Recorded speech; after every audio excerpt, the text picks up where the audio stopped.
Because honestly, I think so much about when I first moved to LA and when I didn't have any money and I'm working all these jobs and I was struggling to one day be like, how cool would it be to perform at a big stage? And now I'm doing all those things. And and I feel ready for it. And I'm grateful for it every time. Every time I'm grateful for it.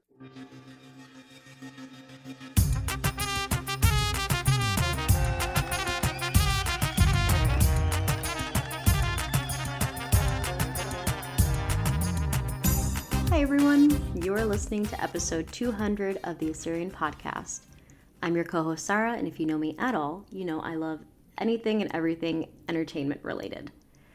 As someone who was essentially raised by TV, please don't come at me, my parents were very busy, I am my happiest talking to people about all things comedy, and I'm so thankful for this podcast as a way to do that with Assyrian artists. Today you'll hear comedian Paul Elia chat about his experience in the entertainment industry and the full circle moment of his upcoming special taking place at the Detroit House of Comedy on October 13th through 14th. Paul is an actor, comedian, writer, and all-around jack of all trades, and just such a lovely person to talk to, as you'll hear in this episode. Be sure to follow him on socials at Paul Elia Comedy. Now, without further ado, Paul Elia.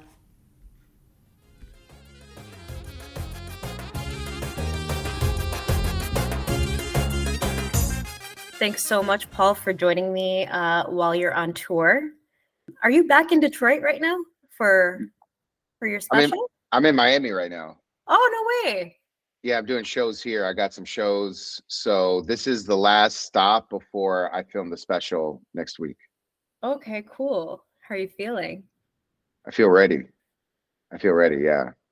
Can you tell me a little bit about Detroit and Detroit Player? Because I know you're from there, but the show is kind of about your upbringing, I'm assuming, or? Yeah, a lot of it is about my upbringing, my mom working at a liquor store, navigating entertainment, and hustling to make it work. So essentially, these are all things that have always been a part of me. And I think as an artist, trying to find out how to articulate it in a artistic way, in a funny way, in a story is really the magic trick. So it took a long time, and I feel very ready to share this. Nice. So tell me a little bit about your parents. They both migrated from Iraq, right? Yeah, both my parents came from Iraq in the 80s, and they went from Iraq, and then a lot of Assyrians went to San Diego. And the Assyrians in San Diego, a lot of them are like, we're Chaldean. That's not even the same thing. So there was a lot of like divide, which I didn't really understand, honestly, until like fairly recently. But yeah, honestly, it's something that I think about a lot, and I was never really told I was Assyrian growing up. It was always like, you're Chaldean. This is the language you speak, Chaldean. The church you go to, Chaldean. And then the more research I did, I'm just like, wait, uh, I don't know if this is 100% true. This doesn't seem right. There's, I think, some missing details here. But yeah, when did you start getting into stand-up? I'm curious. Like, how young were you? I was in 2011. That was the first time I ever did stand-up. That was in Detroit. And I did it at the MGM Casino. It was in front of 2,000 people. Oh my And God. That was your yeah, first time in front of 2,000 people? yeah. That's a lot. That's a lot. Most people I know will start in front of like comedians, and it's usually like an open mic somewhere small and like dark. And, it's like 20 people max. So that's impressive. 2,000 people. Yeah, I was working on a TV show at the time. I was working as a stand-in. A stand-in essentially when the main actors show up to set, they'll rehearse the scene and then they'll go into hair and makeup. And while they're in hair and makeup, the stand-in, someone who looks like the actor, will step in and essentially reenact the scene. And that's for camera and lighting. So then when the actor does come, it just makes a smoother day. So I was doing this as my first job. first professional job. And one of the actors on set was also a comedian. His name's Sean Majumder. He's a very, very funny comic from Canada. And he was like, I want to put together an event in Detroit. I'm going to do some stand up. So I told him, dude, I do stand up. And then he's like, oh, well, you should do some time. So I was just trying to build an act for those 2 weeks. And when I went on stage, that was the first time I ever did stand up, and it was bad.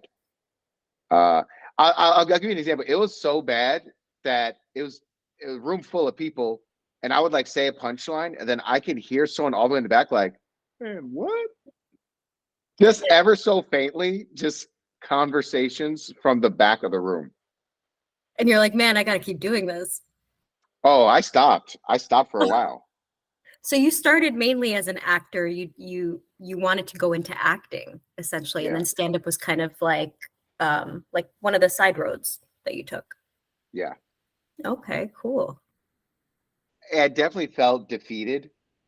And it's like, wow, this is a lot harder than what I thought. But I always had the mentality of like, I'm going to jump in and do something, even though I don't know what it is, which is a good thing and a bad thing. So I didn't do stand up. And then I moved to Los Angeles pretty much 2 weeks after that show. It was like the show was over. We did this big sign off event, and I couldn't do anything else other than acting. And I told that to my mom. They didn't understand, but I told them I was going anyway. And we negotiated some sort of deal where I was like, I'm going to live in California for 6 months. We'll see how it goes, and then we'll have a reassessment period.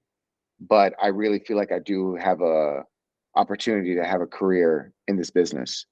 So my parents let me go. And then when I was in Los Angeles, I was working a bit, like I got into a play. And the play that I did was directed by a pretty well-known director at the time. And it was written by a very successful writer. So I would tell my mom, like, Mom, look at these people that are on this project. These are like legit people. Then I started working on short films, and I got a role on like this larger film that ended up getting on Lifetime. And then so I started to get some things to prove my case of being like, hey, I can do this. And then through doing that, there was like obviously a lot of like downtime where it's like you do a play, you're working on the play, then after the play's over, nothing for 4 weeks. And then for those 4 weeks, I was just I would wake up, go to the gym, and then I would go see a show or a live show or try to network. And then I would go home and watch movies. And it's like that was my life. And it didn't seem fulfilling enough. So I had to fill it up with something creative. So that's when I went back and started doing stand up. That's cool. So how old were you when you moved out to LA? This is in 2011. I was 23. Yeah. Okay. And then how was it like essentially trying to convince your immigrant parents that you're going to choose this lifestyle essentially and like try it out for 6 months? And because I can only imagine how my parents would react and have reacted to us, being like, hey, this is actually what I want to pursue. I'm just curious how your parents were with you. A lot of resistance. Sure. Definitely a lot of resistance. I mean, they were, their mentality is make money, which is honestly why, like, even like my parents didn't teach me Arabic. They didn't really teach me Sudan, these languages that are a part of them, like our culture and heritage and things like that. Honestly, it wasn't really taught to me enough. I feel like there's obviously foods and culture that was shared with me, and there was a lot that was missing. And I think that was filled with go to school, make money, be a doctor or lawyer, a job that makes a lot of money, be something respectable. We don't want you working at a liquor store. We don't want you working at a gas station. We don't want you working for anybody. We want you to be your own boss. So like that was like the main goal. So for me to basically be like, forget all that. I'm gonna do work in entertainment in this field that's so uh risky, and there's such a high risk of not making money. That's what they were the most afraid of. They were just like, oh my God, my son is going to be a waiter. Oh my God, my son is going to do valet. Which I did all those things. I was gonna say, did you do all those jobs? Yeah. Oh my God. I worked a lot of jobs, I worked a lot of jobs to make it work. So, which is why this is such a full circle moment. And it's like, now a Detroit player is coming back to Detroit to film this comedy special. And this is sort of my thank you to my parents for letting me pursue this, because honestly, like, I think especially Syrian parents, they can like hang guilt over us, and that will make us do whatever they want. Like my mom would basically cry, or my dad would be like in such deep emotion, and that would just make any child be like, well, I have to do what they say or they're just going to be hurt forever. Right, like I can't kill my parents with this guilt. Yeah, I'm not going to kill my family with the guilt of me being in a play. It's really funny how these like projects are so influential on their lives. You're just trying to live your life, you're trying to do your thing, and the way that it affects them, it's just it's always been interesting to me. My mom is like that. But what's something that you would tell younger Paul now for this homecoming, this special? What's something that you would tell younger Paul after that show at MGM that didn't go so well in front of 2,000 people? Be patient. That's always been my problem. I'm very impatient. And I think I started to learn patience through practicing it in other areas. As example, I would cook and I'd make sure the stove is on high. I would put the food in before the butter is fully evaporated. I would not wash the food. I would constantly check the lid to make sure that the food is ready. And then when I would see the food and it was subpar, I would be confused. And then I'm realizing more and more there's some patience that goes with all your movements, everything that you do. So I started to really apply patience. And then with my career, I really wanted to microwave my career. I wanted it to be ready fast. And a lot of it was because I just wanted my parents to be proud sooner. I wanted people around me to respect me more sooner. And I was so uncomfortable with feeling unready. So it definitely made things harder for me. And it also made me who I am. So in a lot of ways, I'm very grateful for my impatience. And also at the same time, I do think I needed to apply it. I should have applied it more.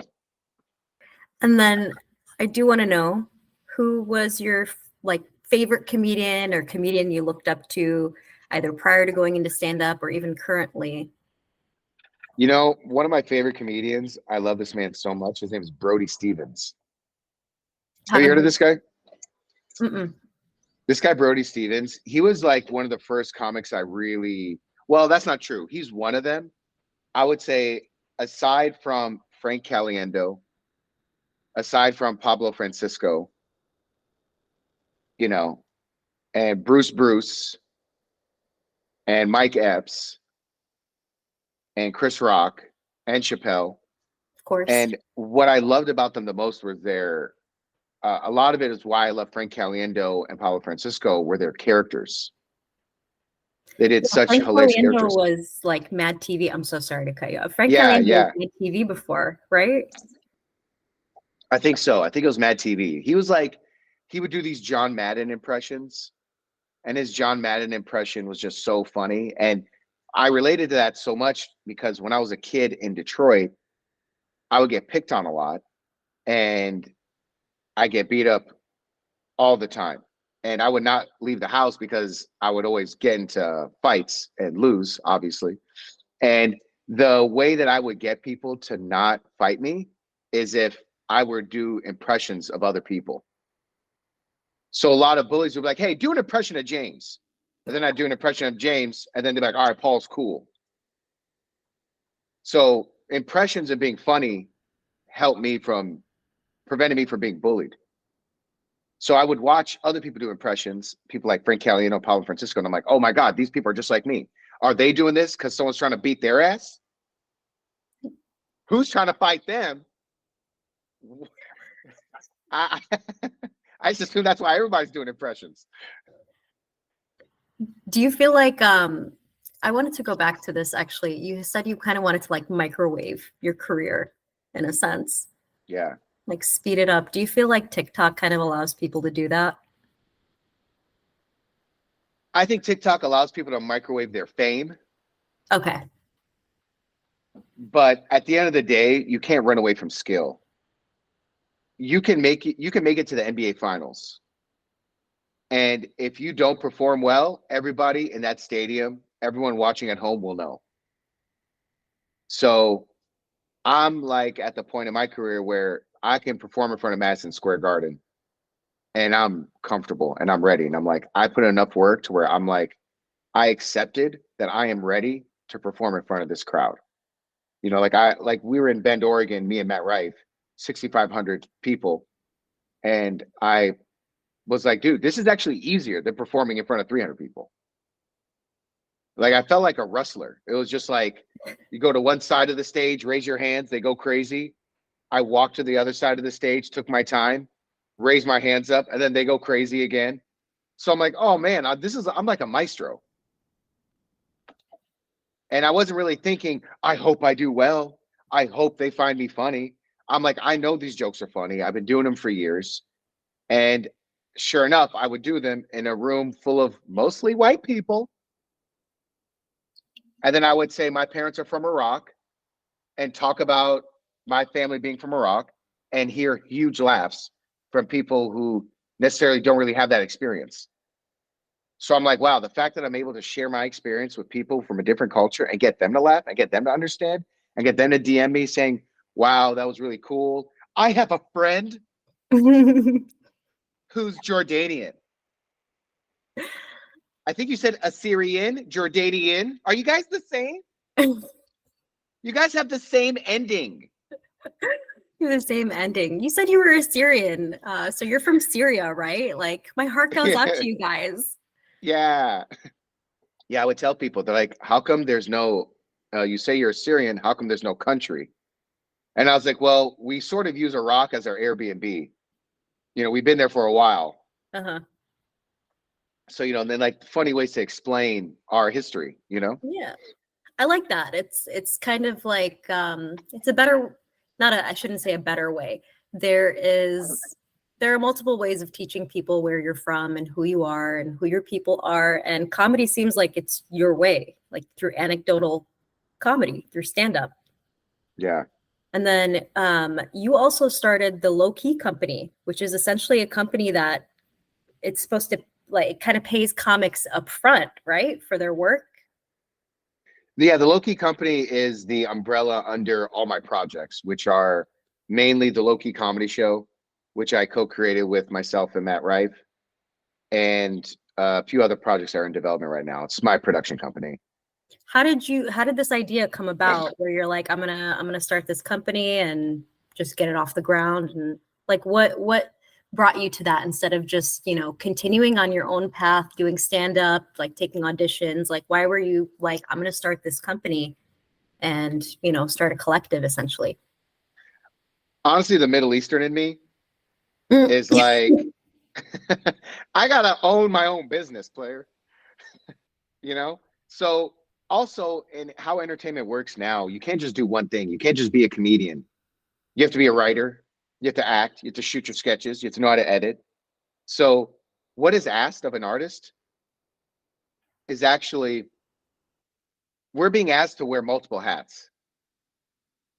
And I was always naturally wearing multiple hats. I was like, if no one wants to cast me in their film, I'm going to make my own film, which is what I did. In 2014, I produced my own feature film with my buddy Dan Ringy, who's directing Detroit Player. We raised over $220,000, shot a feature length film that I starred in. And I was like, that was my first starring role in a real feature film. And it was, I had to do it on my own. Which film was that? Was that the thriller? Yeah, it The was called Dirty. Okay.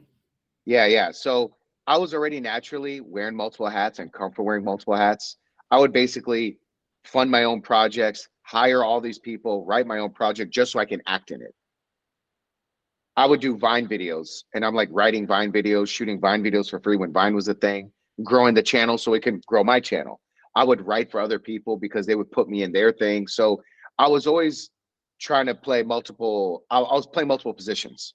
So I'm comfortable doing that. And I didn't have any problem with that. So I think when the opportunity came to start my own production company, I was like, low key company. And a lot of, what inspired the low key company was the low key comedy show. So there was something about that. And I was like, well, I kind of have my own business right now. I need a loan out company. I'm starting to make more money. All this, like, instead of people paying me through me personally, I was like, I think I need a loan out, a business. I'm at that point in my career. Thank you, God. Alhamdulillah. I'm at this point. So I was like, let me start the low key company. That's really cool. So under the low key company, you have multiple projects going on. Yeah. You've got how many podcasts? I've listened to 2 of them so far. 2. Yeah. They're both like on hold right now, but I have 2 podcasts. One's called Translationship that I do with me and my girlfriend. Yeah. And another one is Low Key Immigrants with Dave Merhesh. Okay. And then if you don't mind me asking about those 2, first, the one, Translationship with your partner. What's it like, first of all, working on a creative project with your significant other? Just because I feel like things can get kind of messy there sometimes. Yeah, well, it's hilarious. Like her and I would joke around. I'm like, babe, we can never break up because we got a podcast together.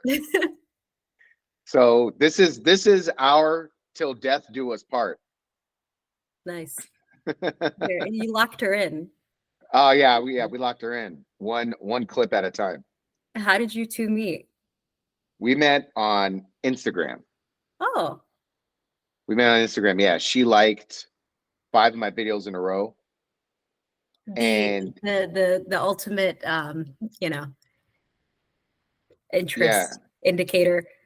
Oh, that is the new you up. When you like 5 photos in a row at 3 a.m. during you up hours, Yeah, enough said. My buddy Rami Youssef makes a great point. He said this in his first special. He goes, what women and men really should do is they should save that post and then like it in the morning at a reasonable time. Smart. Which I agree with. And she obviously decided not to do that. So we started to talk, and then I love a confident woman. Yeah, confident. I mean, if you ask her, she'll obviously tell you a different story. She goes, first of all, it's not 5, it was 3. It was 3, and I like it because I felt bad. I'm like, oh no, he's trying so hard. And I'm like, babe, just say you thought I was fine. Come on, player. So your podcast with her is called Translationship because you guys are from different places, right? Just essentially different ethnicities getting together and talking about, that. Is that kind of like the main spiel of it? Yeah, what inspired it was the words she would use to say certain things and like the way that I would say certain things, like I taught her Khalilibuch and she didn't understand what it meant. And then I, explained to her, I'm like, it means I eat your heart. And then she was like, it feels so aggressive. You eat my heart. It means it's like I am a dead. Are you like a walking dead zombie? I love that because our terms of endearment are really intense and scary sometimes. Yeah, and it's also like, and it makes sense as to like how much our parents love us. They love us to such extremities because they express their love. And I think it's a subconscious thing. It's like when you tell somebody so casually, I love you so much, I would like to eat your organs. It's like, it has this unhealthy level of concern for their well-being sometimes, I think. I love the intensity. I'm not going to lie. It's a very intense language. There's no lukewarm phrases with us. Like they really are all just like intense, like I kill myself for you kind of thing. I actually have, you know, you played a role on Rami Youssef's show on Hulu, and they called you the LeBron James of prayer, I think it was. First of all, that was hilarious. Second of all, how fun was it being on that show? It was great. And I would say what is so hilarious is that Assyrians will hit me up. They'll be like, Paul, Yusuf, this is an Assyrian last name. Why don't you tell Rami to say he is Assyrian? He's Egyptian, no? Yeah, I'm like, he's Egyptian. And they're like, yeah, but he can still say. I feel like Yusuf is like, I don't know, Smith in the Middle East. Yeah. Like, Yusuf is definitely a Smith. yeah. Because Like, I know Iraqis that are last name Yusuf. I know some Jordanians last name Yusuf. yeah. It was fantastic. Rami, as I mentioned to him earlier, Rami is a real dear friend. And when I came to LA, it took some time for me to find my people. It took some time for me to find people who are like-minded. And by like-minded, even though him and I, practice different religions, and we both believe in God. And I feel like in Los Angeles, I was having a hard time being around people who had similar ideologies as me. And, even before we eat, we would all pray together. Before we work, we would pray together. And we really bonded over our submission and love for God. So working on that show was really rewarding because I felt like I was doing something that was also in line with my goals and also with people that I love.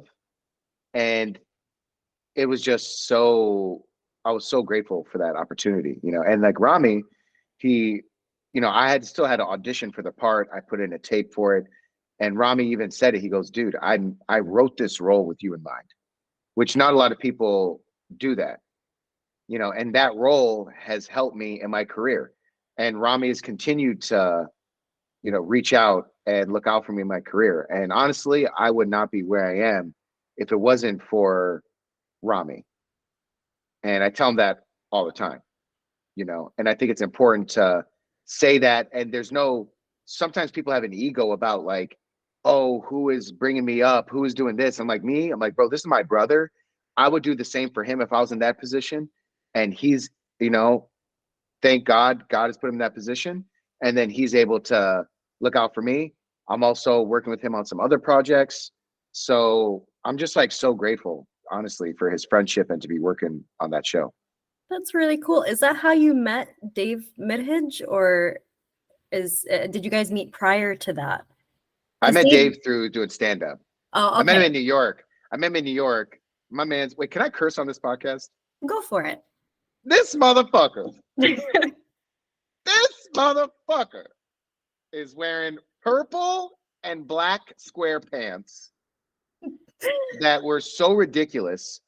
And I remember when I first met him, I was just like, I can't believe this guy is dressed so. I thought he was a rapper because he was wearing, oh my God, he was wearing SoundCloud rapper clothes.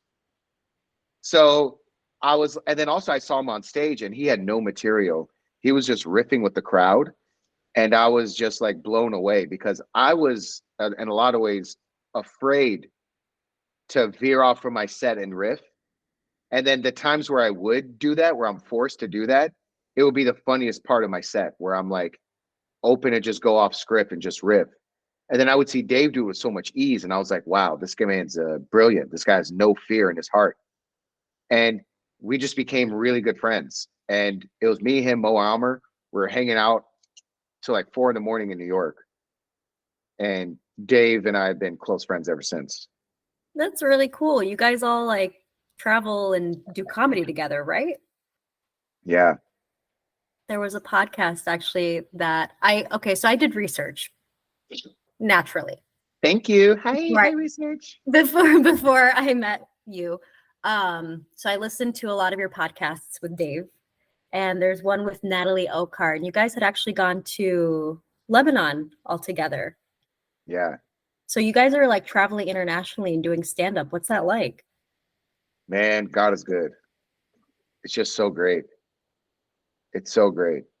Because honestly, I think so much about when I first moved to LA and when I didn't have any money and I'm working all these jobs and I was struggling to one day be like, how cool would it be to perform at a big stage? And now I'm doing all those things. And I feel ready for it. And I'm grateful for it every time. Every time I'm grateful for it.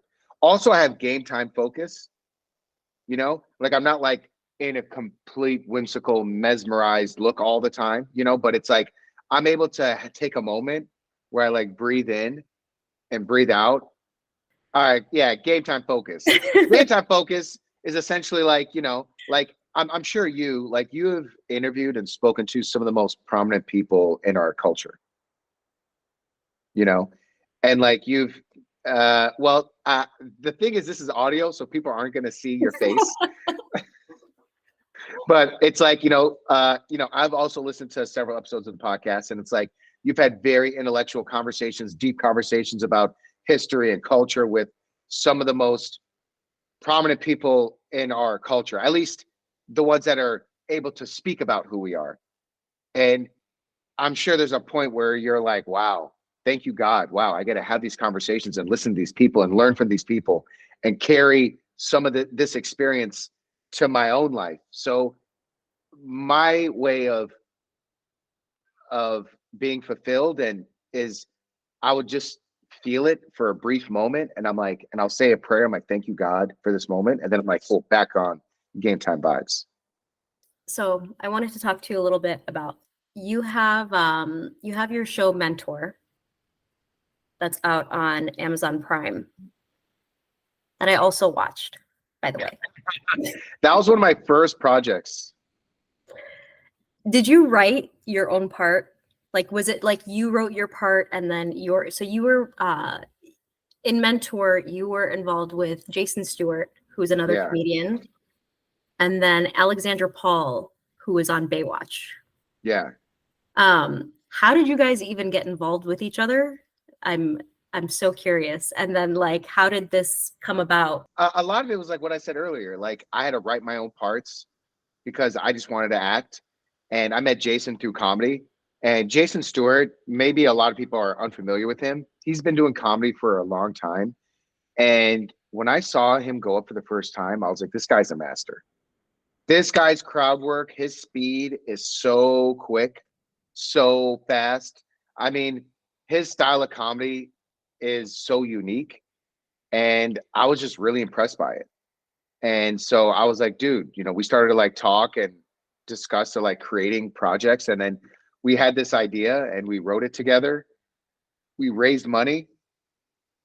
I think we raised around $30,000, and I got to star in this project. And again, like I'm very grateful for this project because this project was yet another thing where I'm like, I proved that I can write and create with another person. Obviously, Jason, when we started working, he had his own ideas of what he wanted to make, and I had my own ideas of what I wanted to make. So it also taught me how to be a collaborator. So it was very, very helpful. And honestly, like everything I learned in Mentor helped me for my next project. So I was very grateful for that Were project. you essentially, it's very clear that it's like written by two comedians. Were you writing just for yourself and then he's writing for himself? Yeah, like I basically had a lot of like story threads, like the protein bar.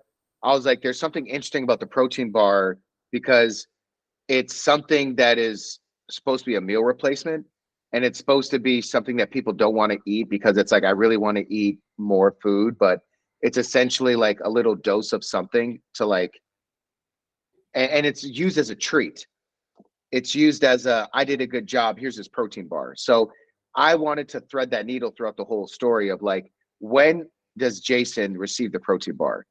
When he does something and he feels like a hero, he should be like, I need a protein bar. That's when he gets his protein bar. So I would think very heady about certain things and threading the story and how everything works. And also Alexandra Paul, her character, which is this unapologetic, no nothing back sort of person. And I feel like Jason, in a lot of ways, he was really focused on like the funny and the comedy and the I'm gay, I'm Jewish, I'm exhausted sort of vibe. And like, he put a lot of like his flavor on top of that.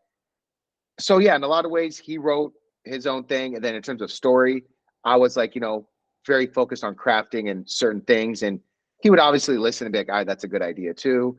I would pitch him on a line. He would be like, I don't like that line. He would pitch me on lines. I'm like, I don't like that line. So in a lot of ways, we were able to pitch each other and also had the freedom to say, hi, thank you so much for pitching me this joke. I'm going to respectfully decline, but thank you for your offers for me saying this joke. Is that exactly how you would say it? Honestly, when you're in a writer's room and someone will like pitch an idea, there's a way to, it's not what you say, it's how you say it.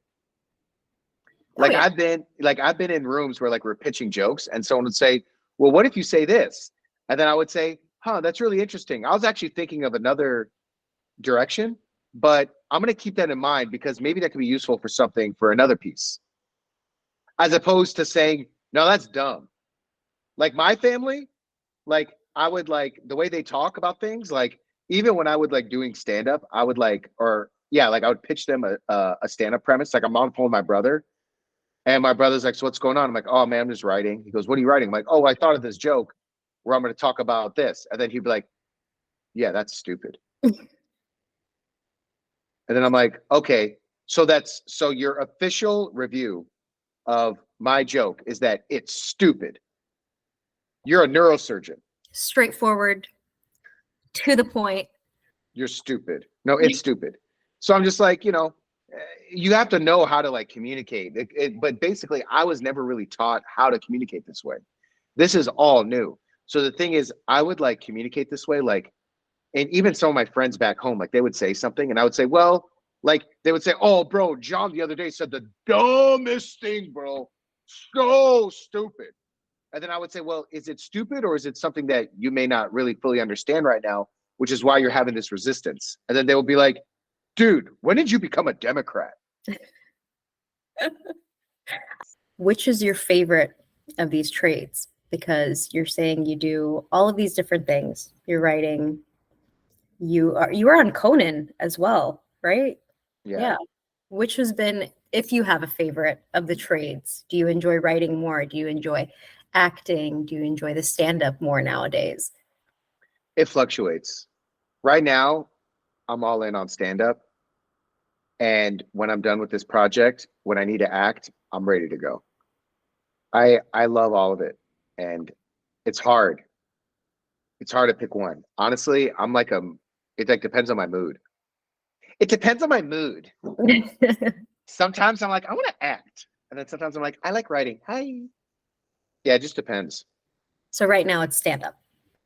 Yeah, right now, Detroit player, but also it's like at Detroit player, I'm also a producer on the project. So it's like literally before I hopped on a call with you, I need to find out how I can get 200 lanyards printed and made for the show that's next week because the person just dropped out.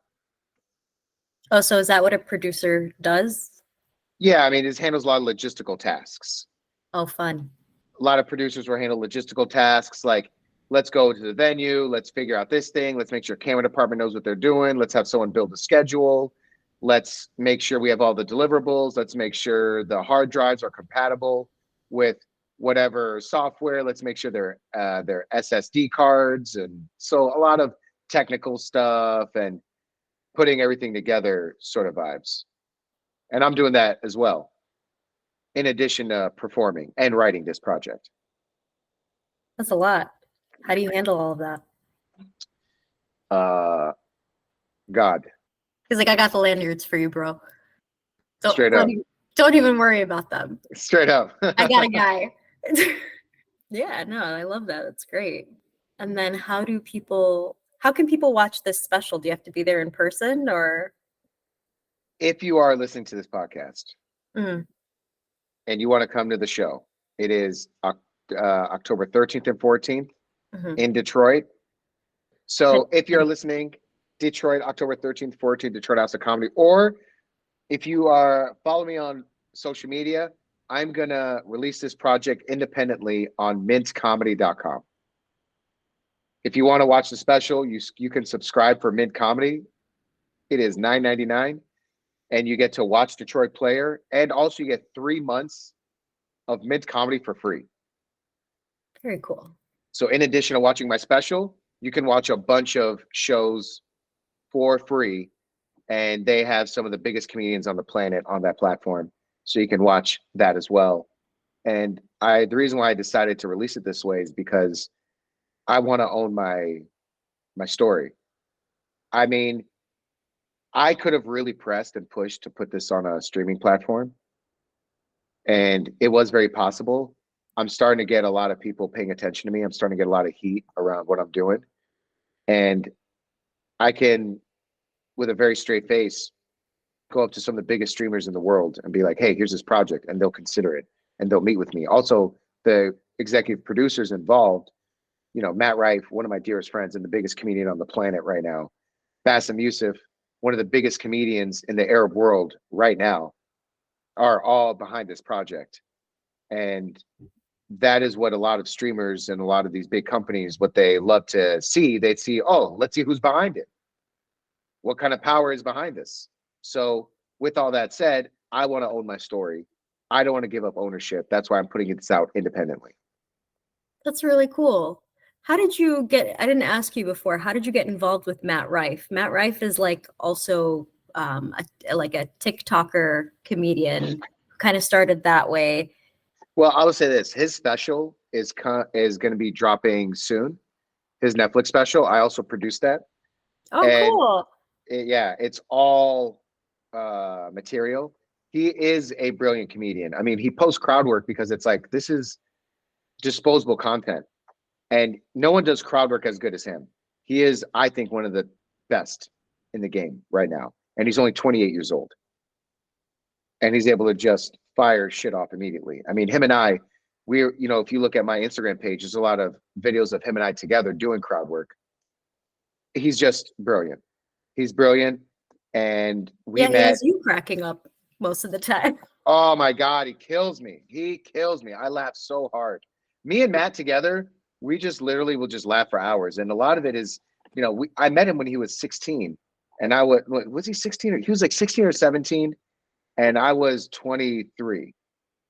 And yeah, I met him at the Laugh Factory, and we met, and we just became friends. And then when he got on Wild 'N Out and he started a tour, he brought me with him on tour, and I would open for him on the road. And then eventually we started Low Key Upset, which was the original name for Low Key Comedy Show. We started Low Key Upset at the Comedy Store, and we started that show because him and I both made some irresponsible purchases and bought Jeep Wranglers that we couldn't afford. Oh. We wanted to be Jeep bros, and we didn't have enough money, so we got these Jeeps, and we started doing shows at the Comedy Store to help pay for it. Eventually we did it, and the show was one of the hottest shows in LA, and him and I have been just best friends. Honestly, ever since we first met, we became really good friends.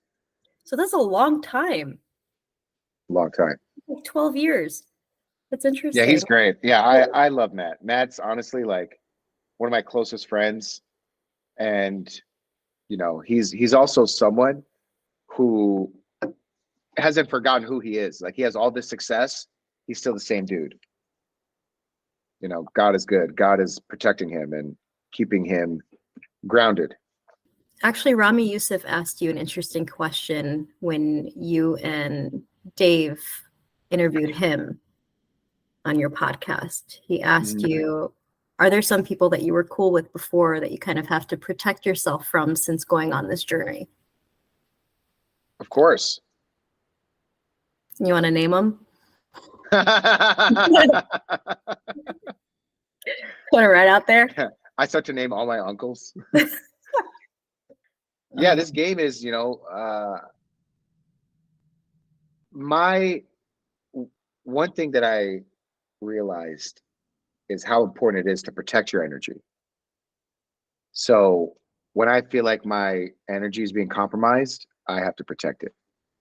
I only want to be around people that want to spread light.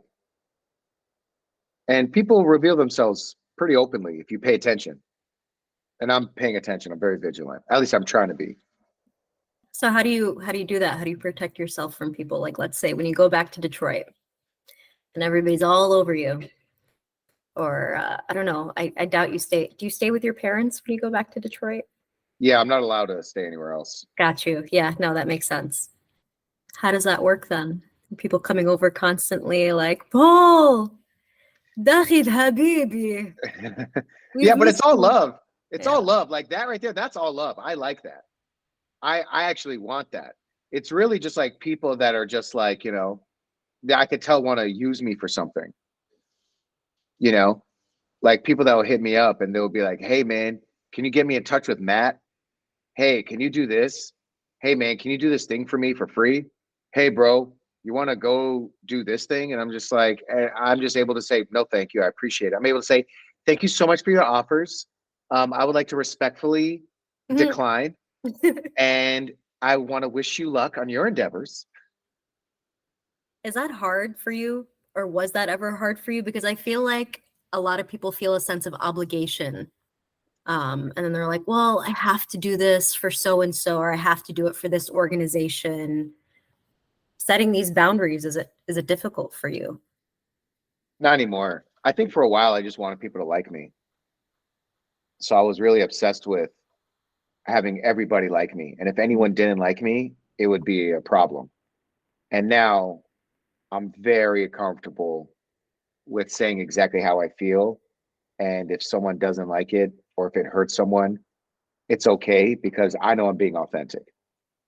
Because at the end of the day, that's all we can really strive to be. And it's fine. Like there's some people that they'll have comments on me even saying I'm Assyrian. A lot of people in the Chaldean community are like, why are you saying that? And I'm like, because that's what I am. And I'm not trying to just appease that. I'm like, I just want to do what's right for me and what seems to make the most sense for me. I was honestly nervous to say, and I know I mentioned this up top in the beginning of the podcast, because this is something that honestly weighs very heavy on my heart. Because the community in Detroit is very unique compared to the community in Chicago, compared to the community in uh, San Francisco and San Jose, where the most Assyrians I would say are. And it's like the ones in Detroit are just sort of like, yo, bro, we don't really have much to do with the Assyrian people. And honestly, I think that is also shrinking because more and more Chaldeans are starting to at least acknowledge their heritage. And for a while, I was like, I was going to post a video. I don't know if you saw the video. I did a video where I described what Chaldeans are. I was like, Chaldeans are Catholic Assyrians from Iraq. I made this video and it started to go crazy on the internet, but I was nervous to post it. And I was like, I don't want to like cause any issues, but I was like, nah, man, I want to cause issues. I was like, I want to hold a mirror and be like, what the fuck is this? Someone explain this to me. And even my own family's like, why are you doing that? Why are you posting these videos? Why are you saying these things? I legit feel like if you have a point and you believe it, say it. Zero selfish reasons. There's some people that want to spread like bullshit. That's something else. And honestly, they have the freedom to do that. And then people have the freedom and wherewithal to listen to it, digest it, and make their own opinion. So I believe in what I'm saying. And if people like it, great. If people don't like it, that's also great, which is why I'm so excited to film my special, because in my special, I 100% stand behind everything that I'm saying. There's zero bullshit in what I'm putting out right now. And that's how, God willing, I hope to keep everything that I do.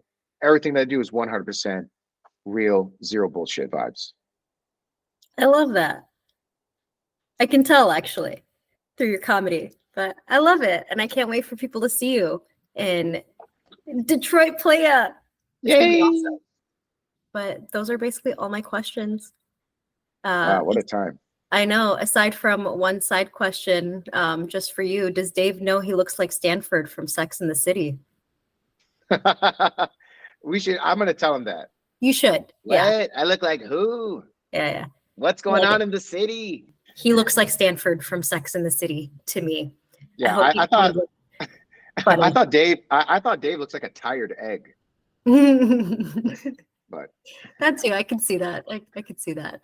But yeah, I'm looking forward to seeing all of your work, listening to the upcoming podcasts because wow. I think you're very funny. Um, and yeah, keep doing what you're doing. You know, likewise, I love the work you're doing, and I don't know what episode y'all are on in this Assyrian podcast. I think y'all have recorded over 300. You're gonna be either 200 or 201, depending on when I can get you in. Wow, I'm honored to be I'm honored to be a part of this podcast, and thank you for having me. We're honored to have you. Thanks so much, Paul. And then can I say your last name? Is it Elia or Elia? I should have asked you this before. Elia, Elia. Elia. Paul Elia. How many times do people mess that up on you? I mess it up. Oh, okay, fun. So then it works. It's all good. It works. We're chilling. That's all love. Thank you so much, Paul. You have course. a good rest of your day and kill it in your special. so You much. got this. I'll see y'all.